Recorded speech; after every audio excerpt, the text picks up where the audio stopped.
Think of a wizard, and you probably picture glowing staffs, muttered incantations, and fireballs erupting across a battlefield. That flashy spectacle obscures the mechanics of how magic functions in our oldest stories.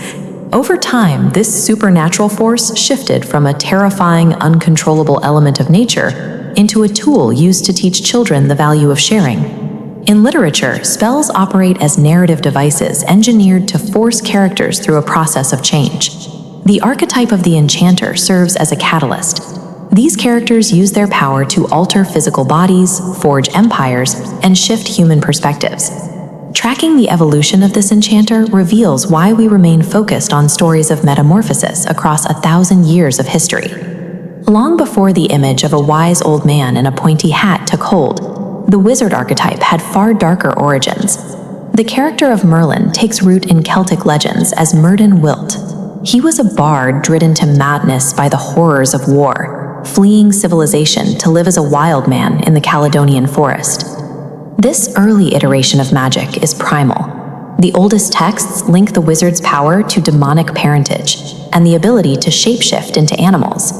This raw use of transformational magic survived in later folklore, appearing in 17th century French fairy tales like The Wizard King. In that text, a monarch uses the magical arts to transform his own body into an eagle, crossing the sea to kidnap a foreign princess.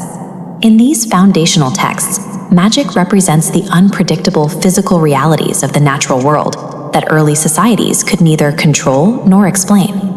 By the 12th century, authors like the cleric Geoffrey of Monmouth pulled the enchanter out of the wilderness and placed him inside the royal court.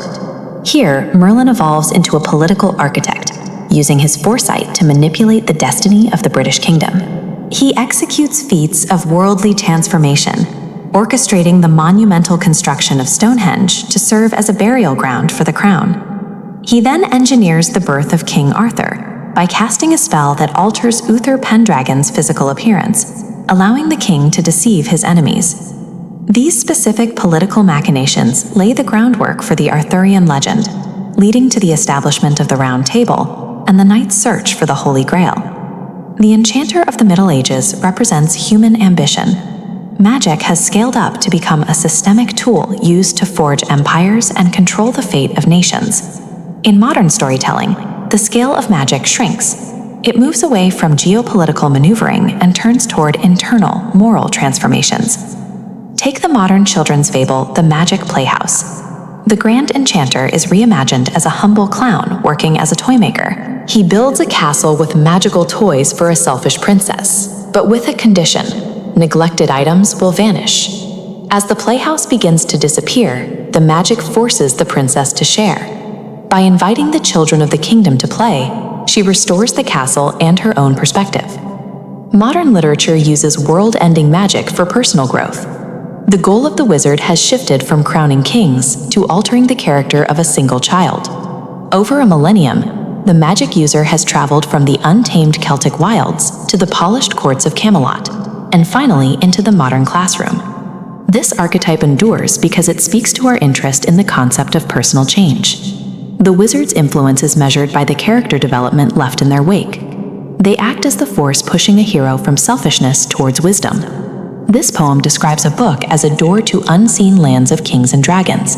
It suggests that literature occupies the enchanter's empty chair. We no longer look to a historical Merlin to engineer our destinies, but literature itself performs that role. A story provides the same mechanism for transformation that the clown gave the princess, a door to a new way of seeing the world.